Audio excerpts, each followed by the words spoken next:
Scott, and I'm happy to share one of my favorite spots in the whole world with you. It's a kind of a clearing after kind of a long hike up a steep mountain. I'm at the top of the mountain pretty much, and there's just a beautiful stand of trees here where I love to stretch my hammock, which I'm going to do in just a few minutes, and relax a little bit. But first, I want to welcome you to the review of the Bark River Bravo-2 knife. What brings me to record this review is I feel that I owe the YouTube world something because I enjoy the reviews that other guys such as Virtuovice, Nutnfancy, Cutlery Lover, Steve over at OnlyTheLightest, and some of the other, favorite guys. I want to thank you guys very much for the videos that you make. And this is kind of, my little contribution because I feel that, I can't enjoy all these videos every night without contributing something to them. But anyway, back to the Bark River Bravo-2.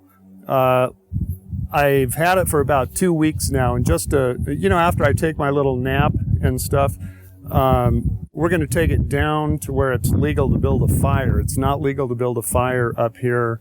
It's, kind of toward the end of summer and everything is real dry. So we're going to take it down and do some chopping and put it into action for you. But while we're up here, let's take a quick look at the Bark River Bravo-2 knife. In my opinion, I know everybody's different, but in my opinion and for my purposes, there is no better knife in the world. When I got it, I was absolutely astounded. It just felt incredibly good. It's just perfect, in my opinion. So let's take a quick look at it. Okay, so here she is, the Bark River Bravo-2 that came with the sharpshooter leather sheath, which I'm very impressed with. I love the retention of the knife here. This is extremely cool. This slot for the retention strap, I guess we'll call it. This knife is so incredibly sharp that a few times I figured it'd be safe just to unsnap it and pull the knife out. And so I do have some little nicks along this area. So when you get this knife, not if, but when you get this knife, I do suggest that you use this retention slot here, or whatever it's called. It really works. As you can see, I have a Ranger band on the sheath, which I haven't received my fire steel yet. I did order one yesterday, so it'll be here in a few days. But for now, I'm using a Ranger band, which amounts to 1 inch of bicycle inner tube, and that holds my TBL quite well. What is a TBL? It's a tactical Bic lighter. How does a silly blue, or actually I think it's purple, how does a silly regular blue or purple Bic lighter become tactical? You wrap it with black tape and then it's tactical. And then I have a transport tube here, which is it is filled with, I think I have insect repellent. I have another one that I like a lot that has denatured alcohol in it. Remember, anything that you put any kind of a poisonous substance in, you've got to have a label on it. So all of my transport tubes are labeled very effectively. When I do get my fire steel, I believe that I'll lose the TBL, and I'll probably have 2 transport tubes. This one has insect repellent. The flies have been really nasty lately. What's that called? Picaridin, which I believe was recommended by Steve Green on OnlyTheLightest. And I find it very effective. You don't see any flies around here, but just off in the distance a little bit, there are lots of flies. So, what am I waiting for? A couple more things about the sheath. Number one, I found it a little sloppy on my belt, so I wrapped a little paracord around it and just kind of stuffed the paracord into itself to retain it.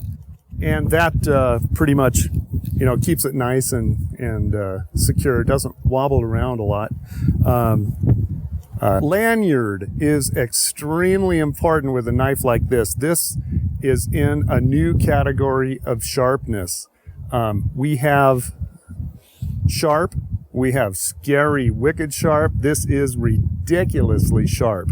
So that requires a little bit extra safety. And so you got to have a lanyard. I prefer this little extension here because when I have the knife, I really don't want this loop at my palm.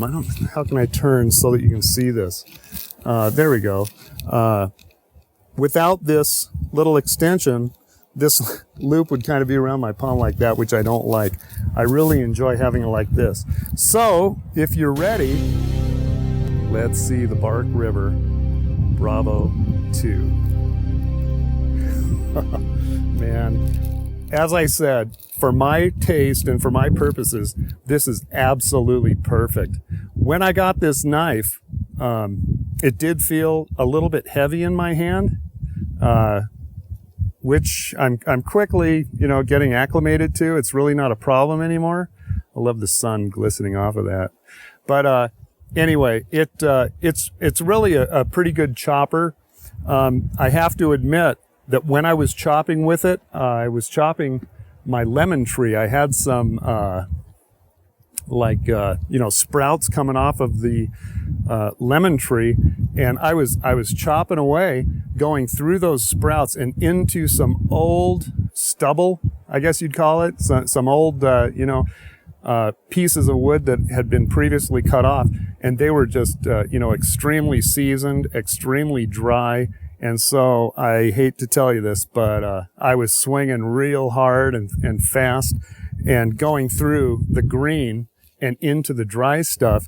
And then when I looked at the edge of the blade, I did have some, very, very small dentation and some bulging in the blade.